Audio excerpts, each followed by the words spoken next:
them ain't got nothing on me. I'm only one call away. One call away. Jill said to me, she's like, you should talk to them, Ashley, and make you feel better.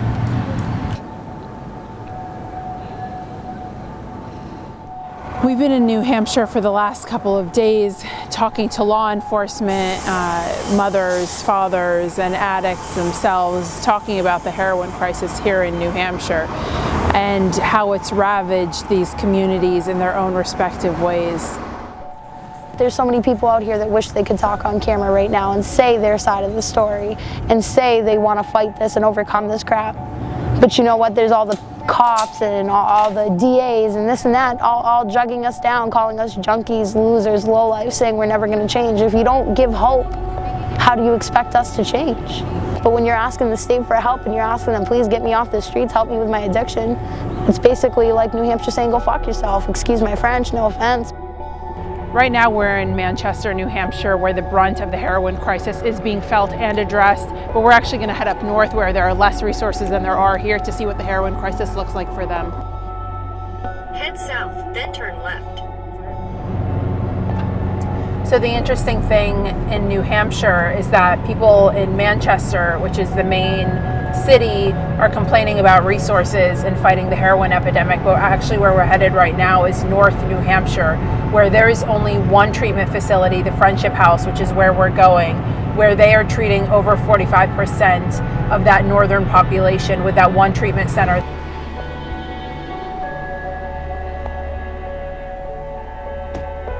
We have 30 beds in this facility, and because of the bureaucracy that goes along with licensing, I am only able to have 18 people in this facility because I only have 18 licensed beds. I have 12 beds that sit vacant throughout the year. I have been desperately advocating to be able to license those beds, and I am advocating to be able to build a new facility for the North Country that will have availability for those detox services. That's a broken system to me. Knowing that I have these beds available and knowing there are people that are on the street, that are homeless, that are actively using, that could overdose any day, and I still have these beds that I can't use. That's the biggest thing for me. I came to this lovely city about 8 years ago, and I was in a trying time. My mother had just died, and I found heroin here. This is one of the most worst towns there is for a heroin epidemic. Heroin epidemic, crack epidemic, you name it. You go down the street, I can go get a fucking 40 bag of hard or crack or whatever you want to call it. If you're not walking down the street looking for it, people are offering it to you.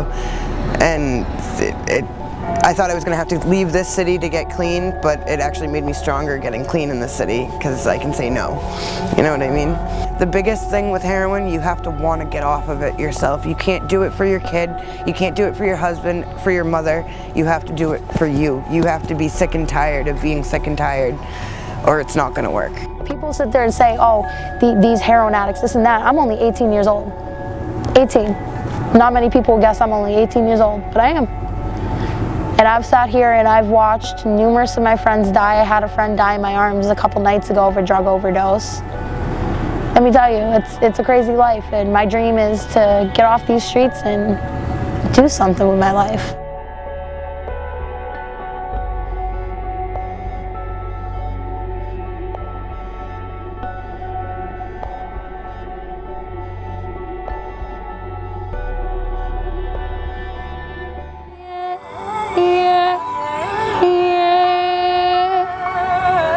I can't even. It's sad. I used to be able to.